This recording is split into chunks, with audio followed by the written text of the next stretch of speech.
ఆదిలాబాద్లో చెత్త రీసైక్లింగ్ అనుకున్నంత స్థాయిలో జరగడం లేదు. డంపింగ్ యార్డ్లో చెత్త గుట్టలను తలపిస్తుంది. తడి చెత్త, పొడి చెత్త వేరు చేయకుండానే ఒకే వాహనంలో డంపింగ్ యార్డుకు తీసుకువెళ్తున్నారు. ఇక చెత్తతో ఎరువులు తయారు చేస్తామని చెప్పి కోట్లు ఖర్చు చేశారు. కానీ ఇప్పటికీ పనులు ప్రారంభించలేదు. చెత్త నిర్వహణలో అధికారుల నిర్లక్ష్యంపై ఫైర్ అవుతున్నారు పబ్లిక్.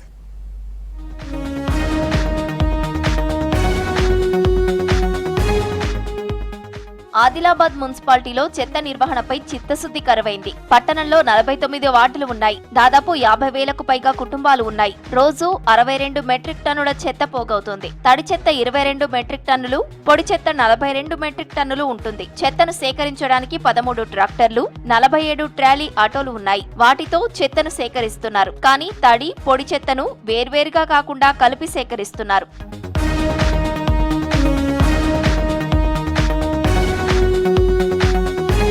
పట్టణంలోని చెత్తను బండారిగూడలో 36 ఎకరాల్లో ఉన్న డంపింగ్ యార్డుకు తరలిస్తున్నారు. అక్కడ చెత్తను వేరు చేయడానికి డ్రై రీసోర్స్ కలెక్షన్ ఏర్పాటు చేశారు. దీనిలో 14 రకాల చెత్తను వేరు చేసే కాంట్రాక్ట్ ఒక మహిళా సంఘానికి అప్పగించారు. వారు నెలకు ₹1,00,000 ఆదాయం పొందుతున్నారు. కానీ మున్సిపాలిటీకి రూపాయి ఆదాయం లేదు. చెత్తలోని ప్లాస్టిక్ ను రీసైక్లింగ్ చేసేందుకు లక్షలు ఖర్చు చేసి ఓ మిషన్ ను కొన్నారు. ఈ యంత్రం ప్రారంభానికి ముందే పనిచేయడం లేదు. దీంతో ప్లాస్టిక్ అంతా కుప్పలు కుప్పలుగా పేరుకుపోయింది.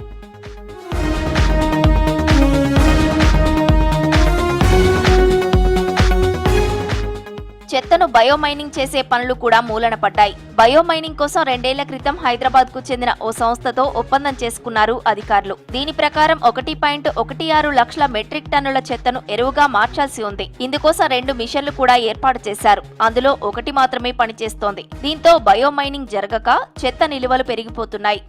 చేస్తున్నటువంటి తడి చెత్త, పొడి చెత్త అనే వార్డులలో ఇంతకుముందు ఇచ్చినటువంటి గ్రీన్ బకెట్, బ్లూ బకెట్ వేరు చేసి ఇవ్వాలని వాళ్ళే చెప్పారు. అది వ్యవసాయ రంగానికి కానీ, హరితహారానికి కానీ, చెట్లకు కానీ ఉపయోగపడుతుందని చెప్పారు. అటువంటి చెప్పినటువంటి విషయాలు ఈ రోజున వార్డులలో వాళ్ళు టైంకు రాకపోవడము, తడి చెత్త, పొడి చెత్త అని ఒకటే దాంట్లో తీసుకెళ్లడము, వాళ్ళు టైంకు రాకపోవడంతో వార్డులలో వేటి వేసి బయట వేస్తున్నారు. అలాగే పేపర్సు, ఇల్లు ఉడిచినటువంటి చెత్తను పొడి చెత్త అని చెప్పారు. అప్పుడు చెప్పినటువంటి విషయాలు ఇప్పుడు ఎందుకు పాటించడం లేదు?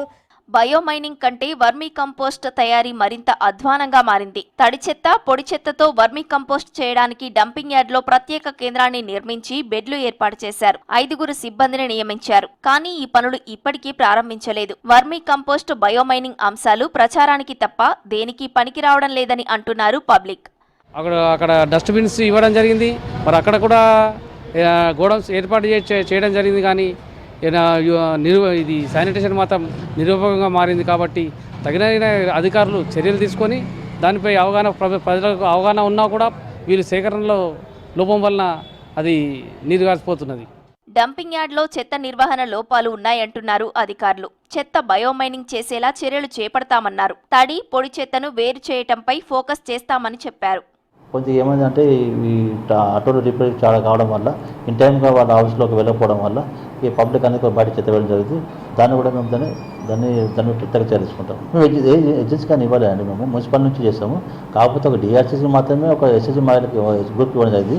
ఈ తడి చెత్త, పొడి చెత్త మేము డిపార్ట్మెంట్ ద్వారా టేకప్ చేస్తాము. ఇది ఎలాంటి ఏజెన్సీకి లేదండి. ఎస్ఎస్జీ గ్రూప్కి ఇస్తామండి. అది ప్రభుత్వ ఆదేశాల ప్రకారం నామ్స్ ఉన్నాయి. ఏమైనా సెల్ఫీల గ్రూప్ వాళ్ళు ఇస్తే వాళ్ళు అక్కడ వాళ్ళ వర్కర్స్ పెట్టుకొని వాళ్ళు సపరేట్ చేసుకుని ఇక్కడ నుంచి ఆటోలో వెళ్ళిన చెత్తని, డైరెక్ట్ చెత్తని వాళ్ళు ఇనుము, ప్లాస్టిక్, పేపర్ అని వాళ్ళు సపరేట్ చేసుకుంటారు.